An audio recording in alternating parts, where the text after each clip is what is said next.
Kita lanjutkan ya. Sekarang kita masuk kepada boolean and conditional ya. Ini banyak digunakan nanti di codingan ya. Yang pertama ada orang namanya adalah Jodhpur ya. Ada orang namanya Jodhpur ya. Dari nama dia ini kita menggunakan istilah namanya boolean ya. Boolean value nanti ya. Jadi gampangnya boolean ini ya, atau orang bilang namanya boolean logic ya. Boolean logic. Boolean logic ini hanya merepresentasikan dua state ya. Dua state. Apa sih state, Pak? Dua keadaan gitu ya. Dua keadaan. Apa aja? Dia bisa merepresentasikan dua nilai. Apakah dia on? Apakah dia off? Apakah dia true? Apakah dia false? Apakah dia 1? Apakah dia 0? Ya, ini sebenarnya nanti nilai yang lain juga bisa. Kayak lampu inilah. Lampu ini cuma sebenarnya boolean logic gitu ya.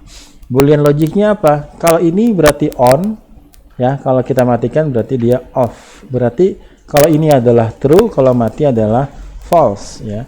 Karena komputer itu cuma bisa merepresentasikan dua keadaan. Gitu ya. Bisa merepresentasikan dua keadaan. Jadi komputer ya, kalau saya suka bilang komputer itu cuma punya dua jari gitu ya. Punya dua jari. Tapi kalau manusia punya berapa jari? 10 ya. Berarti lebih sulit mana manusia sama komputer? Lebih sulit manusia. Kalau komputer ditanya dia jawabnya cuma 2. Kalau nggak true dia false. Kalau manusia ditanya bisa jawab 10 macam gitu ya. Bisa true, bisa false, bisa lihat nanti, bisa insya Allah, gimana nanti gitu ya. Keadaan manusia itu lebih kompleks sebenarnya. Tapi dari dua state ini nanti kita akan punya namanya, kalau manusia kan tadi saya bilang ada berapa? Ada 10 state ya, ada 10 keadaan. Nah 10 state ini adalah dari 0 sampai 9 ya, dari 0 sampai 9. Kalau dia dua state berarti gimana? Dari 0 sampai 1. Nah pertanyaannya adalah ketika manusia menghitung sampai 10, apa yang dia lakukan? 0, 1, 2, 3, 4, 5, 6, 7, 8, 9. Maka berikutnya adalah 10, 11 gitu ya. Maka ini dikatakan sebagai dua digit gitu ya. Begitu juga dengan komputer. Komputer itu dari 0 kemudian 1, dia nggak bisa 2. Maka dia lakukan adalah 10, 11, 100, 101, 110. Maka ini dikatakan sebagai panjang bit. Nanti ada komputer yang 32 bit. Itu maksudnya panjang yang bisa kita lakukan seperti itu. Ada 32 bit, itu ada 01-nya ada 32. Ada 64 bit, ada 184 bit. Saya nggak terlalu dalam di sini ya. Oke, pengantar aja. Nanti bisa kemana-mana itu. Ya, kita lanjutkan aja. Oke, yang penting Anda paham state tadi ya. When writing programs ya, for instance, it is useful to consider multiple cases ya. Jadi ketika kita ngoding ya, kadang kita perlu beberapa kasus gitu ya. Misalnya kayak gini, if you prompt the user for information, ketika kita menanyakan sesuatu kepada user sebuah informasi, you may want to respond differently depending upon the user answer. Jadi kalau user menjawab sesuatu yang kita tanyakan, maka tergantung dari jawaban itu kita akan memberikan respon yang berbeda. Gampangnya gitu ya. Itu yang kita katakan sebagai state-nya. Misalnya gini, contohnya kalau user memberikan rating, for instance if the user give a rating of 1 or 0 ya, itu akan berbeda kalau dia memberikan rating 9 atau 10. Maka di sini kita dikenalkan dengan keyword namanya adalah if. If itu apa? Jika. Maksudnya gini, kalau kita punya rating dari berapa? Dari 0 sampai 10 gitu ya. gitu ya. Kemudian ada user yang memberikan rating cuma 0 sama 1. Ada user yang memberikan rating 9 atau 10. Maka dua jawaban ini kita akan memberikan kondisi yang berbeda. Maka di situ adalah tergantung dari jawaban si usernya. Oke, di sini dikatakan programming based upon multiple cases, ya. Di sini dikatakan refer to as branching, ya.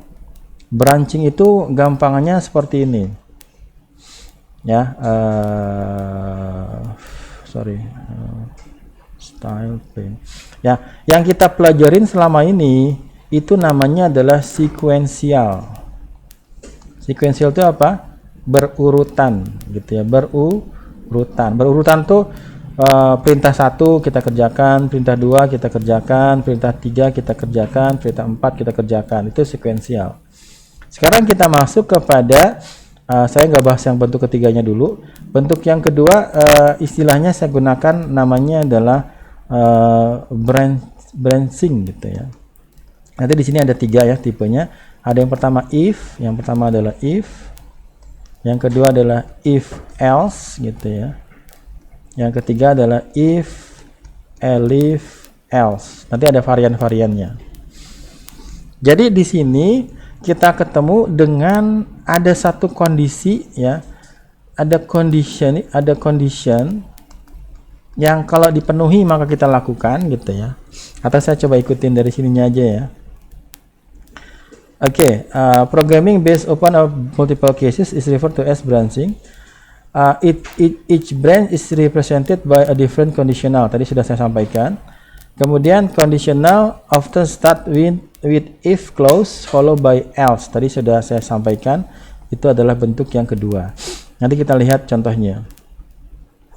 Kemudian di sini dikatakan, ini yang penting di sini, yang kadang-kadang suka kelewat ya ketika menjelaskan. The choice of branch is determined by Boolean, ya, depending on whether the given condition true or false. Gampangnya gimana? Gampangnya misalnya gambarannya kayak gini aja. Kita punya jalan di sini, ya. Kemudian di sini saya kasih yang pertama dulu ya. Saya kasih pertama yang dulu. Ya, di sini ada polisi, gitu ya. Di sini ada polisi. Anggap ini polisi. Ini ada apa? Polisi. Nah, bapak polisi ini ketika Anda datang, gitu ya, naik motor, gitu ya, sama dia dicek. Apa yang diceknya? Punya SIM nggak? Gitu ya. Oke, punya SIM nggak? Nah, jadi kondisi di sini akan bernilai true atau false. Itu pertama dulu. Kondisinya mengikuti kondisi yang bisa diberikan oleh komputer, yaitu true atau false. Kalau misalnya kita punya SIM, kita boleh jalan di sini, gitu ya. Itu yang pertama. Yang kedua apa? Ternyata nggak punya, motornya diangkut, gitu ya, atau tidak boleh lewat jalan sini. Berarti kondisinya true ketika kita punya SIM. Kondisinya adalah true atau false. Nanti kita bisa lihat, kita bisa menurunkan kondisi seperti apa. Bentuk yang kedua, bentuknya seperti ini. Ini ada polisi lagi, gitu ya. Kita datang lagi di sini, gitu ya. Dicek sama dia, punya SIM apa enggak? Kalau punya SIM, lewat jalan sini. Kalau enggak punya SIM, lewat jalan sini. Di sini ada kantor polisi. Dia hanya salah satunya aja. Kalau true, kerjakannya ini, kalau false kerjakan yang satunya lagi. Kalau yang tadi, kalau true maka jalan, kalau enggak maka enggak boleh. Itu yang pertama yang tadi saya bilang di atas tadi. Ya, apa tadi? Ada 3 kan saya bilang, ada if else sama if elif else. Yang ketiga sebenarnya dia akan ngecek lagi. Yang ketiga tuh kayak gini, ya. Dicek sama Pak polisi di sini. Oke, dicek sama dia. True ternyata, kalau true dia lewat sini. Kalau dia true. Nanti di sini nih, misalnya di sini dia akan ngecek lagi di sini. Pak polisi ngecek lagi. Ya. Maka nanti dia cek lagi true apa false, ya. Kalau true lewat sini, ya, kalau false dicek lagi nanti di sini. Jadi nanti ketika if elif dia akan ngecek lagi. Dia akan kondisinya kalau belum ketemu true dia akan ngecek terus. Tapi kalau udah mentok nanti ada else-nya. Gampangnya kayak gitu. Oke, saya balik lagi ke sini. Oke, itu gambarannya ya. Ini direkam kan? Ya, jadi in Python a boolean class object is represented by the boolean keyword. Ini ada tipe data yang namanya adalah bool. Singkatan dari apa? Boolean. Yang nilainya adalah true atau false. Seperti tipe data number, seperti tipe data string, maka sekarang kita ketemu dengan tipe data yang namanya apa? Boolean, yang nilainya adalah true atau false. Nanti saya ngikutin dulu di slide-nya ini. Oke. Kemudian di sini ada note. Boolean value di Python harus huruf besar, jadi harus true atau harus false ya. Harus true atau false. T-nya besar atau F-nya besar, nggak bisa T-nya kecil. Oke, kita udah selesai. Kita lanjut di 30 ya.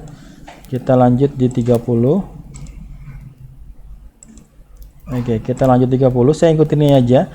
Di 30 di sini kita ketemu sama itu tadi gambarannya saya jelaskan, nanti saya tambahkan lagi beberapanya. Oke, kita masuk di part 30, silakan. Kita ya, pokoknya jam 1 kita bubar lah ya. Selesai sampai mana jam 1 kita bubar. Ya, silakan. Kita masuk di exercise 13. Ya, silakan Anda masuk di exercise 13 ya. Ya, di sini kita masuk di exercise 13. Kita kasih exercise 13 ya. Exercise 13. Kita kasih nama boolean variable ya, boolean variable. Boolean variable. Oke, silakan Anda lihat di PDF-nya di part berapa nih? 30 ya. Ya, oke, silakan ini saya ambil persis saja seperti ini. Oke, pertama kita akan ketemu dengan tipe data bool. Ya. Di sini saya kasih over underscore 18 sama dengan true ya. Ini biasa aja, ini adalah variabel namanya apa? Over underscore 18. Tapi sekarang ini bukan number, ini bukan float, ini bukan string. Kenapa bukan number? Karena bukan angka, bukan integer, bukan float. Kenapa bukan string? Karena tidak ada tanda petiknya. Kita ketemu dengan literal boolean namanya apa? True. Kenapa nggak false, Pak? Ya bisa lah. Tapi di sini kita salah satu dari true atau false. Nilainya adalah kalau kita cek nilainya over 18, nilainya adalah true. Itu dulu yang dipahami. Kadang-kadang ini suka kelewat. Jadi variabel ini menyimpan nilai apa? True. Bisa dipahami? Dia menyimpan nilai true. Kalau kita lihat type-nya adalah bool. Ya. Oke, berhenti dulu di sini ya. Coba kita pahami dulu di sini. Ini adalah tipe data namanya apa? Boolean. Maka dibilangnya boolean variable. Boolean variable adalah variabel yang menyimpan nilai atau tipe data dari bool atau boolean. Ya, kalau di bahasa pemrograman yang lain lebih ramai lagi ya. 0, 1 itu. Nanti juga ada beberapa sebenarnya. Empty string macam-macam gitu ya. Itu juga adalah nilainya nanti true. Tapi saya ambil yang simpelnya aja dulu. Berarti apa ini? Ini adalah sebuah variabel yang menyimpan tipe data apa? Boolean. Kenapa nggak false, Pak? Ya nggak apa-apa, silakan aja over 18 sama dengan false. Syaratnya adalah huruf besar. Jadi ini kalau kita cek sekarang nilainya, kita sudah update, nilainya adalah berapa? False. Kalau kita cek tipenya adalah over 18 maka nilainya adalah bool. Gitu ya. Ini adalah tipe data yang keempat ya, ketiga ya. Keempat ya, integer, float, string, yang sekarang apa? Boolean. Bisa dipahami? Nilainya cuma true sama false. Ada cerita katanya si ini cuma joke kayaknya ya.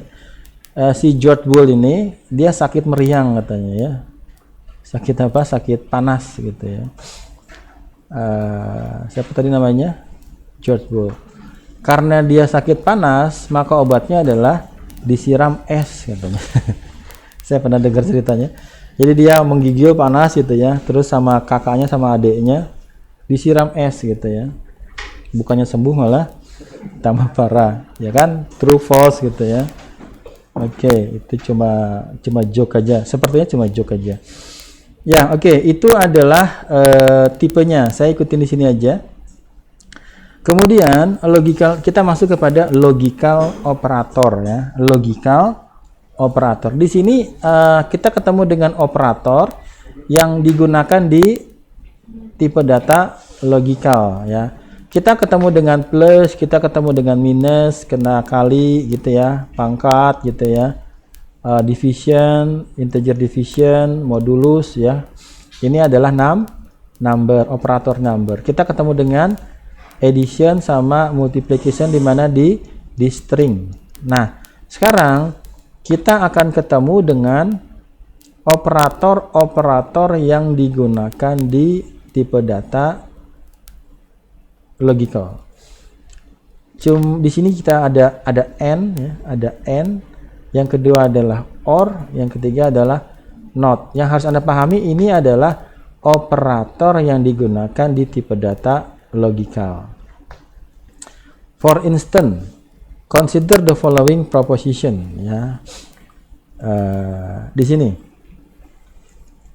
Oke, di sini kita punya 4 variabel ya. Kemudian 4 variabel ini kita kasih nilai true, kita kasih nilai true, kita kasih nilai apa lagi?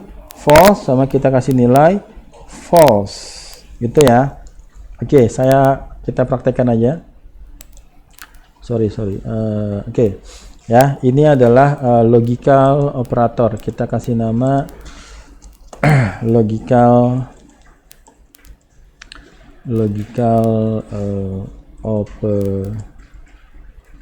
operators ya, pakai S. Ya. Pertama kita mendefine 4 buah variabel. A adalah true gitu ya. Ini namanya definisi ya, definisi. B adalah true gitu ya. C adalah false. C adalah false. Kemudian D adalah false. Oke. D adalah false gitu ya. False ya. Kita ini aja dulu, kita restart coba ya. Kernelnya kita restart, clear all output ya. Kita bersihkan dulu memori Python-nya ya. Kemudian kita definisikan ulang 4 variabel logical ini. A apa nilainya? True. B apa? True. C apa? False. D apa? False. Kenapa A true, Pak? Jangan nanya itu ya. Ini adalah D. Namanya siapa? Indriani. Jangan nanya kenapa namanya Indriani. Itu namanya definisi, menamakan, mendeklarasikan gitu ya. Boleh dirubah nggak Pak? Ya boleh-boleh aja ya. Udah ya. Oke, kita running. Jangan lupa ya, kalau kita definisikan, kalau di sini belum ada angkanya berarti belum di running, harus kita running dulu. Nah, kalau udah ada angkanya baru dia sudah di running. Kita cek dulu pakai whos ya. Nah, itu dia ya. Berapa variabelnya? 4 ya. Yang pertama adalah A, dapatnya dari mana? Dari perintah yang ini. Yang kedua adalah B gitu ya. Yang ketiga adalah C, yang keempat adalah tipenya apa? Tipenya adalah boolean, bool ya, int, float, str sama bool. Datanya apa yang disimpan? Value-nya A adalah true, B adalah true, C adalah false, D adalah false. Oke? Oke. Sekarang kita akan masuk kepada operator dari tadi kita di mana ya? Di sini ya. Operator dari logika. Ya, operator ya. Operator itu operasi ya. Tapi operatornya operator logika. Ada berapa katanya? Ada 3. Yang pertama apa? Not. Yang kedua apa? And misalnya. Yang ketiga apa? Or. Itu ya, or. Or ya. Yang ketiga adalah or. Oke, not, kemudian and, kemudian or. Oke. Saya bahas yang pertama dulu adalah not ya. Yang pertama apa? Not. Operator logika yang pertama adalah, kalau di sini notnya pakai huruf kecil ya, not seperti ini. Not itu gampangannya, ini lampu state-nya apa sekarang? Hidup ya. Oke. Kalau A adalah true, berarti kalau not A adalah not true. Berarti kalau not true atau apa? False. Gampangnya gitu. Mbak Indriani hidup apa mati? Hidup. Kalau kita bunuh Mbak Indriani maka dia mati. Tapi kalau kita notkan matinya, dia akan hidup. Ya. Berarti hidup itu berapa kali? Bisa 2 kali ya. Tapi bukan reinkarnasi ya. Ya, reinkarnasi itu wah, itu masih belum masuk di akal saya ya. Oke. Bisa dipahami, kalau kita bunuh orang yang meninggal maka dia akan hidup gitu ya. Ya. Ya. Kita bunuh orang yang mati ya. Kita bunuh orang yang mati. Coba. A-nya adalah false. A-nya adalah false. Berarti kalau not A itu apa? Not false itu apa? True. Karena dia kebalikan. Ya, ibaratnya kayak saklar lah. Saklar itu kan representasi dari 2 keadaan ya. Atas bawah atau apa ya, tergantung masangnya kebalik apa enggak gitu ya. Dia cuma ada 2 state, tapi dari 2 state ini kita bisa bikin komputer yang kompleks ya. Apakah dia dalam rancangan kalau Anda lihat di motherboard itu kan ada ya. Itu sebenarnya rancangan-rancangan dari digitalnya ya. Oke, berarti not itu adalah kebalikannya ya. Not itu adalah apa istilah kebalikan ya? Negasi ya, negasinya, kebalikannya. Kebalikannya itu adalah not ya. Tapi nanti kita bisa bikin lebih kompleks lagi ya. Itu ada mata kuliah namanya sistem digital ya.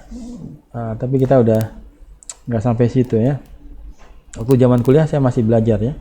Rangkaian digital, sistem digital gitu ya. Belajar ngoding pakai hardware gitu ya. Mikroprosesor dulu ya. Oke, kita lanjut aja. Oke, itu tadi yang pertama adalah not ya. Yang kedua adalah katakanlah saya bahasnya yang or aja dulu. Or itu apa?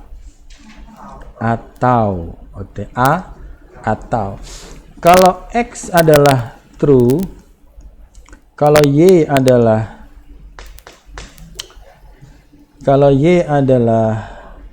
false, maka X or Y akan sama dengan true or false. Maka jawabannya apa?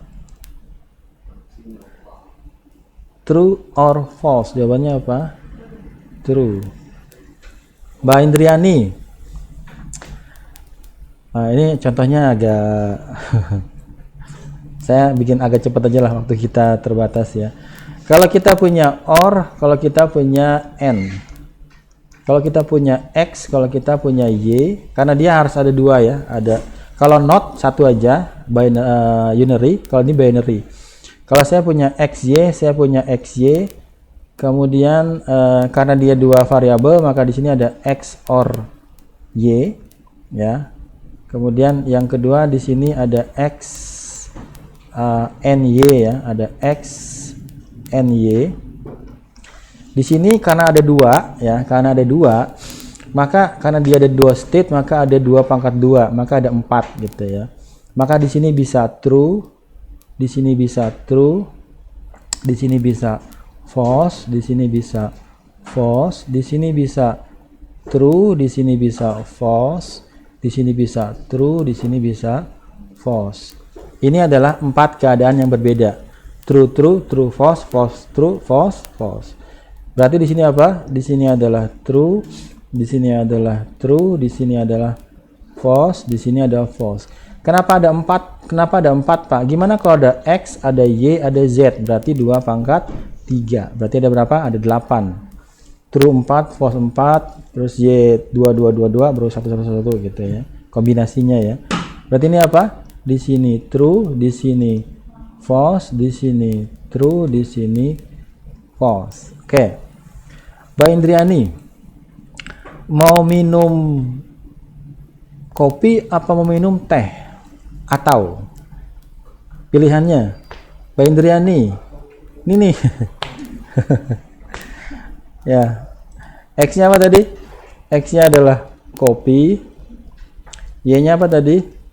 Teh. Operatornya apa? Atau. Maka saya nanya, Mbak Indriani, mau kopi atau teh? Kalau teh doang, maka jawabannya yang mana? Yang ini ya. Berarti nggak ada kopi, cuma ada teh. Berarti true. Saya tanya lagi, Mbak Indriani mau kopi apa teh? Jawabannya kopi gitu. Kopi. Maka keadaannya yang mana? Yang ini ya. Kopinya true, ininya teh. Maka juga true. Terus saya jawab, Mbak Indriani mau kopi apa teh? Jawabannya kopi dan teh, dua-duanya. Maka yang mana? Yang ini. Maka jawabannya juga true. Tapi saya tanya, Mbak Indriani mau kopi apa teh? Jawabannya susu gitu ya. Maka dia baru false. Jadi OR itu akan bernilai true jika minimal 1 bernilai true. Saya tulis deh ya. Ya, jadi OR bernilai true ya jika minimal jika minimal 1 variabel bernilai true gitu ya. Jadi kalau dua-duanya true ya nggak apa-apa, karena nanti ada namanya XOR ya. Nah kalau XOR ini namanya exclusive OR, tapi kita nggak sampai sini ya. Kalau ini harus salah satunya ya. Kalau XOR itu harus, contohnya kalau XOR itu nonton bola di TV atau nonton bola di stadion ya, stadion itu XOR. Kita nggak bisa dua-duanya. Oh bisa Pak, TV-nya bawa ke stadion gitu ya. Itu XOR. Kalau XOR itu salah satunya harus true, nggak bisa dua-duanya true. Tapi yang kita pelajari yang OR biasa aja. Ya, jadi kalau OR, kalau minimal 1 variabel bernilai true, maka dia bernilai true. Ya, itu adalah OR. Bisa dipahami? OR itu kuncinya adalah salah satu variabelnya ada yang bernilai true. Kalau dua-duanya juga lebih kuat. Itu adalah OR. Kalau N itu kebalikan. N itu adalah contohnya apa yang gampang ya. Biasanya saya kasih contoh kalau kita pengen mengendarai motor gitu ya. Motor akan jalan misalnya kalau ada kuncinya sama ada bensinnya. Misalnya ya, yang normal-normal aja. Kalau dua-duanya ada, maka kita baru true. Tapi kalau salah satunya nggak ada, maka dia false. Apalagi kalau dua-duanya nggak ada. Itu namanya N. Ya. Jadi kalau N itu dia akan bernilai true jika keduanya bernilai true. Kalau ada salah satunya false, maka dia akan false. Apalagi kalau dua-duanya false. Gitu ya. Oke. Ini kalau logikanya pakai logika manusia kompleks. Sebenarnya ada lagi namanya fuzzy logic ya. Fuzzy logic itu bukan dua nilai.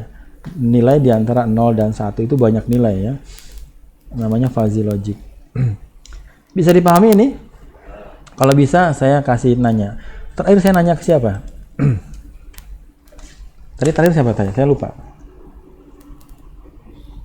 Rolando ya? Rolando udah belum? Oke, misalnya kayak gini. Saya punya saya punya X, atau saya ngikutin aja dulu ya. Saya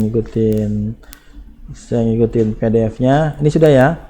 Oke, coba kita lihat di sini. Oke. Tadi A-nya apa? True ya. Oke, coba kita praktekkan lah ya. Itu tadi matematiknya ya. Itu matematiknya. Sekarang kita lihat programmingnya. Oke. Ya, kita bahas di sini ya. Oke. Sekarang kita coba not A ya, not A. Operatornya bukan plus, operatornya bukan kali, bukan bagi, bukan modulus, bukan persen, tapi kata not. Dan ini namanya unary operator. Unary operator itu dia hanya perlu satu operan, satu data. Kita bisa melakukan ini karena kita sudah mendefinisikan A sebagai apa? Sebagai true. Ya, kita sudah mendefinisikan A adalah true. Saya potong di sini aja ya, biar nggak kepanjangan.